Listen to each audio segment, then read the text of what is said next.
Fala pessoal do canal, eu sou o Monitor do Raciocinando a Matemática e sejam bem-vindos a mais um vídeo da Unidade Study.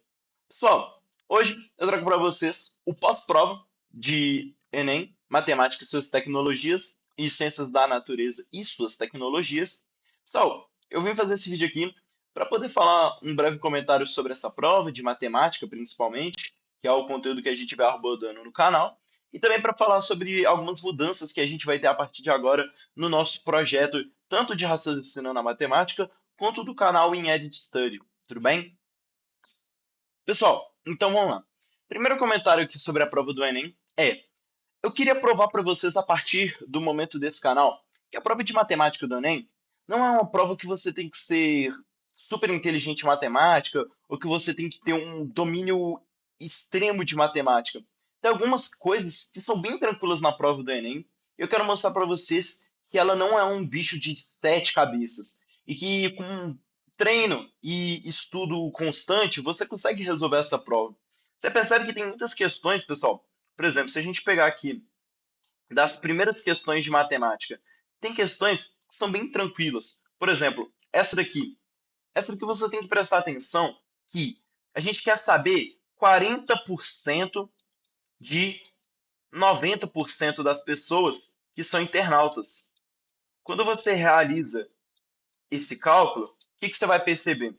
Se a gente cortar zero com zero, zero com zero, a gente vai ter 4 sobre 10, 4 sobre 10 vezes 9 sobre 10. E isso aqui é quanto? 4 vezes 9, 36. 36 sobre. Isso aqui é um 10, tá? Perdão. 36 sobre 10 vezes 10, 100. 36%. Letra B. Tá vendo que tem algumas questões que são bem tranquilas? Com o estudo de matemática e esforço, você consegue resolver? Questões aqui que você só tem que ir continuando o raciocínio de onde o cubo vai se deslocando. Então você só tem que ter uma noção espacial básica de saber, pô, o cubo vai se afastar, vai se aproximar. Por exemplo, ó, ele se aproximou 3 unidades do plano x, do plano YZ. Qual que é o plano YZ? A gente vai perceber que é esse plano aqui. Ou seja, ele vai se aproximar 3 unidades para esse plano YZ. Depois ele vai se afastar 5 unidades do XZ. Qual que é o plano XZ? A gente vai perceber que é esse plano aqui, ou seja, ele vai se afastar 5 unidades desse plano. E depois fala que vai aproximar 4 unidades do plano XY. Esse aqui é só você perceber que é o plano de baixo. Ó. O plano XY é a reta X com a Y, a gente vai encontrar esse plano aqui. E tem inúmeras outras questões que você tem que ter um pouco mais de cautela, você tem que ler o texto. Por exemplo, essa daqui você poderia se confundir e pensar que esse posto policial ficaria a cada 200 metros. Mas na verdade não. Um posto policial vivia 400 metros. Então o que você teria que calcular? O comprimento dessa circunferência e pós-calculado, você dividiria por 400. Você chegaria no resultado 15. Ou seja, você tem que ter 15 postos policiais distribuídos para poder obedecer a regra da questão. Essa questão aqui, pessoal, a gente teve aula sobre isso. Isso aqui é mediano. Você enumera os termos do menor para o maior, pega os termos centrais. Se for apenas um termo central, essa é a resposta. Se você encontrar dois termos centrais, você vai fazer a média entre eles, ou seja, você vai somar esses valores do meio e vai dividir por 2. Aqui a gente via que dava 380 com 380. Ou seja, a gente quer a média disso, que continua sendo 380, ou seja, letra C. Tinha muitas questões bem tranquilas, essa aqui da análise do gráfico. Ó, você percebe que aqui no início o gráfico se mantém constante, depois ele tem uma queda e se mantém constante de novo. Então, ó, o comportamento do gráfico é sempre constante, é diretamente proporcional ao tempo. A gente vê que isso não acontece. É inversamente proporcional ao tempo? Nem sempre.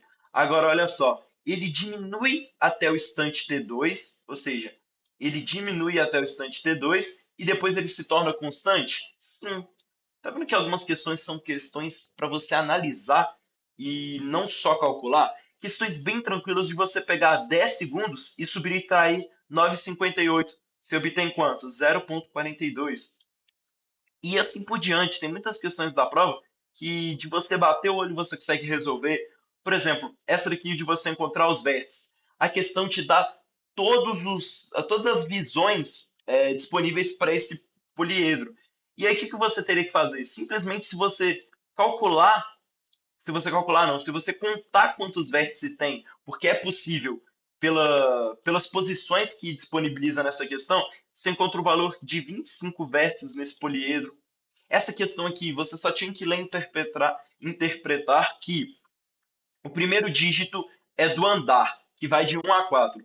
Aqui fala que ele está localizado no segundo andar. Ou seja, ele não pode estar. Esse não pode ser o código dele. Esse também não pode ser o código dele. Por quê? Porque se é de 1 a 4, não pode ser 0, 2. Esse aqui também não pode ser. E aí só nos sobra a letra D e a letra E.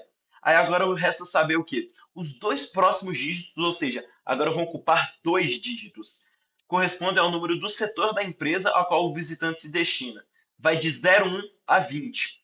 Aqui fala que o setor dele é o 08, ou seja, o próximo tem que ser 208. A letra E fala que é apenas 2 e depois o 8. Não pode ser a letra E. A gente chega já na letra D. Você nem precisa resolver os outros dois, as outras duas regras para poder resolver essa questão. Questão aqui de você pensar, pô, o candidato 1 vai ter 1/4 de chance de receber o celular dele. Como ele tem que ter recebido o celular dele para a gente poder encontrar a probabilidade de todos os candidatos terem recebido os seus respectivos celulares, então o próximo tem que ter 1/3 de chance. E aí, por seguinte, até a gente encontrar aqui. Isso aqui vai ficar sobre 2, sobre 1. E agora é só multiplicar. Isso aqui é 4 vezes 3, 12, vezes 2, 24. Isso aqui é 1, tá? Perdão aqui pelo vacilo. Então, ó, isso aqui é 1 sobre 24. Eu não sei se vocês estão enxergando aqui, então eu vou escrever aqui, ó. 1 sobre 24 de chance de cada um receber seu respectivo celular. Alternativa, letra D. Questão, pessoal, que você só tinha que desenvolver a regra de 3. Regra de 3 simples. Simples não, né? Composta. Mas bem tranquilinha também, ó. Você pegar, pô, a gente tem 3 funcionários que trabalham 6 horas, produz 720. Depois, a fábrica passou a ter 5 funcionários. Ó, quer ver? Para atender o crescimento da demanda, essa fábrica passou a ter 5 funcionários, ou seja, de 3 foi para 5. A gente aumentou 2 funcionários, cada um trabalhando 9 horas por dia. Isso aqui vai ser uma coisa que vai confundir depois que você vai ver, ó. Aumentando assim a sua capacidade de produção. Ou seja, a gente já quer saber a capacidade de produção. Só que olha esse fator aqui importante. Todos os funcionários produzem igual a quantidade de tijolos a cada hora, independente se eles trabalham de 6 ou 9 horas. Ou seja, você não tem que falar que eles trabalham 9 horas na sua regra de 3. Você tem que falar que eles trabalham 6. Por quê? Porque não faz diferença eles trabalharem 3 horas a mais. E aí você vai montar a regra de 3. Ó, 3 funcionários fazendo 6 horas diárias, produzindo 720. E depois embaixo a gente tem 5 funcionários produzindo 6 horas diárias, porque essas 3 horas a mais, ou seja, eles produzirem 9 horas por dia não faz diferença, produzindo X. Quando você monta essa regra de 3, você vai chegar no resultado da questão, que eu não me lembro agora, mas é bem simples, é só você fazer a montagem dessa questão. E assim por diante. Você percebe, pessoal, que tem muitas questões que de você bater o olho você consegue resolver. Essa daqui é outra, ó. De bater o olho você consegue resolver.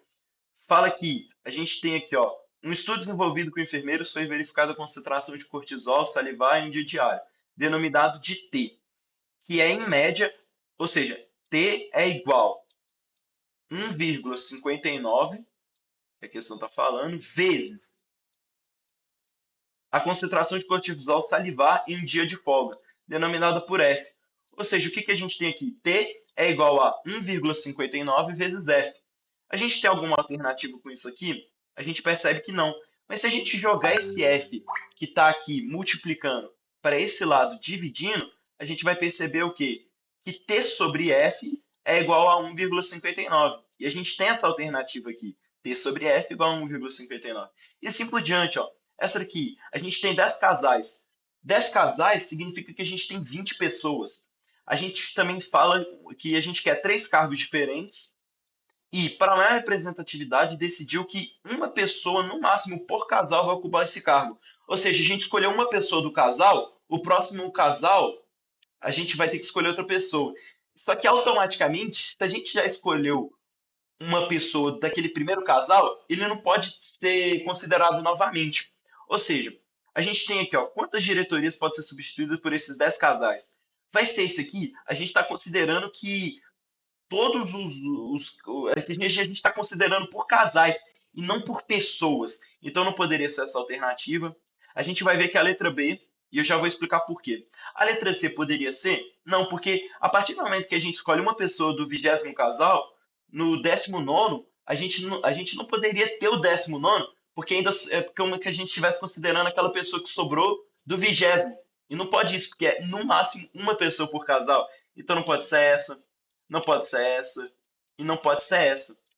Ou seja, só sobra a opção de escolher uma pessoa do 20º casal, a gente vai ter que ir para o próximo casal, que é o 18º. E depois o 16º. Aqui não é por casal, não, perdão. A pessoa. Ou seja, a gente vai escolher a 20ª pessoa. Escolhemos a 20ª pessoa, a gente vai para a 19ª? A gente não pode fazer isso, porque é no máximo uma pessoa por casal. Ou seja, a gente vai para a 18ª pessoa, que faz parte do segundo casal. E assim por diante. E só que como são só 3 cargos, a gente só pode fazer isso 3 vezes. Ou seja, perdão aqui, letra B. E tem muitas outras questões que, de bater o olho, a gente consegue resolver. Deixa eu ver se eu encontro mais alguma aqui tranquilinha. Olha essa daqui de você analisar uma tabela. Nessa análise de tabela aqui, pessoal, a gente vai perceber que, pô, a média de pessoas aqui são. A média de idade de pessoas aqui são 25. E olha que desvio padrão pequeno. A gente percebe que quanto menor o desvio padrão, mais próximos os valores estão do que a gente quer encontrar. Ou seja, valores de desvio padrão alto a gente já elimina, porque se o desvio padrão é alto, a gente tem números muito distribuídos de forma desigualitária. Aqui a gente só está dando a moda. Não necessariamente 25 ser a moda incide de ser muitas pessoas com a idade de 25. Às vezes pode ter várias pessoas com idade diferentes e duas terem 25 anos e aí acabar que se tornou a moda. Mas isso não torna necessariamente o valor que a gente quer encontrar aqui, que é, ó, mesmo com o quadrúplo completo, ó, certamente qual que é o critério de escolha? Mulheres que têm idades de entre 20 e 30 anos. Ou seja, a gente pode ter pessoas aqui com muito mais do que 30 anos ou muito menos que 20 anos. E essa daqui, a gente tem a relação da menor idade ser 20, a maior idade ser 35, não ajuda tanto. Por quê? Porque aqui a gente pode ter pessoas de 31, 32, 33, 34, a gente pode ter números repetidos, ou seja, isso aqui não ajuda em nada também. A gente vai perceber que, com a média sendo 25 e o desvio padrão sendo 1, é a alternativa letra D, o grupo 4. E pessoal, e tem algumas questões que, tipo assim, são bem tranquilas mesmo, ó. Se a gente for pegar essa daqui, ó, ele fala que o melhor pace que esse corredor alcançou em corridas foi de 5 quilômetros, de 5 quilômetros foi 281 segundos por quilômetro. Aí, aí ele pergunta assim, ó, para quem conseguir repetir nessa corrida o seu melhor pace de 5 quilômetros, quantos segundos deve ser no trecho quinto menor que o 4? Então, o que que a gente tem que fazer? Como que a gente vai fazer a média do pace dele? A gente vai pegar aqui, ó, 281, isso mesmo, ó. 281 vezes 5, aí a gente faz aqui, ó, 5, 8 vezes 5, 40, 10, 14, 1450, ou seja, em 1405 segundos. Daqui de 1132 para cá, que é os 5 quilômetros, para dar os 1405 segundos, quantos segundos que vai ocupar esse trecho aqui? A gente vai perceber que vai ter que ser 3, aqui para subir 0 vai ter que ser 7, e aqui subiu 1, 2, ou seja, 273 segundos nesse trecho. Quantos segundos menor foi nesse trecho, o trecho 4? A gente vai ter que subtrair. Pega 288 e tira 273. A gente vai ter que, como resultado, 15 segundos. Alternativa letra E, 15 segundos. Nessa questão aqui, por exemplo, pessoal, ó, a gente tem 20 aulas teóricas e 10 aulas práticas e o aluguel de veículo. O que que a gente vai ter que pegar? A gente aqui tem 10 aulas teóricas, ou seja, ele vai gastar aqui R$ 200. Aula prática, 10 aulas práticas, ou seja, que ele vai gastar R$ 800. E a gente soma aqui os valores, ó. 400 com os 800, 1.200. Aqui ele vai gastar R$ 1.400 nessa primeira opção. Na segunda opção, ele já vai gastar aqui, ó, vezes 20, 600. Nessa daqui vai ser por 10, então vai dar 500. Ou seja, ó, aqui a gente tem já 1.100, 1.300. Então, na segunda opção, ele vai gastar R$ 1.300. E por último, na terceira opção, aqui vai ficar vezes 20, vai ficar 400. 400, aqui vai ficar 400 também, e aqui vai ficar 400, ou seja, 400 vezes 3, 1.200. A segunda não, perdão. A terceira opção é mais vantajosa, por quê? Porque ele vai gastar apenas R$ 1.200. A gente tem essa opção aqui, ó, isso mesmo, letra E, 3.200 reais. Tá vendo, pessoal? O que eu queria mostrar com vocês, eu sei que eu fui em um ritmo meio acelerado, algumas coisas aqui estão meio garrancho, é, mas o que eu queria dizer, pessoal, para vocês, com base nisso aqui que a gente foi fazendo, e óbvio, tem mais questões, eu sei que eu não peguei questões de nível mais complexo, mais demorado, eu só queria começar a mostrar para vocês que a gente tem que começar a abrir a nossa mente para a prova do Enem e não ficar pensando que é uma prova super difícil, que tem questões, só questões impossíveis de resolver. Tá vendo que teve algumas questões que a gente demorou a questão aqui de 1 minuto no máximo, 2 minutos para poder resolver. A gente bate o olho, compreende, interpreta e resolve a questão. Então eu quero começar a partir de agora a mostrar isso. E isso tem a ver com as mudanças que eu quero trazer para o canal. Eu quero começar a aprimorar mais o canal no quesito de conteúdo do Enem. Eu não sei se vocês sabem, mas eu estou no segundo ano, eu estou finalizando o segundo ano do ensino médio, e ano que vem eu vou para o meu terceiro ano, que eu vou prestar o Enem para poder passar em uma universidade federal, e eu quero poder obter um ótimo resultado juntamente com vocês. Espero que tenha alguma pessoa estudando aí pelo canal para algum vestibular ou para os próprios estudos do cotidiano mesmo. E eu quero começar a aprimorar o quesito do canal para isso, para conteúdos relacionados ao Enem. Então, prometo para vocês que a partir de agora eu vou tentar trazer o máximo possível de conteúdos de resoluções de questões do Enem, revisando conteúdos matemáticos do Enem, e tudo isso para a gente poder se aprimorar nos estudos. A gente está aqui para isso.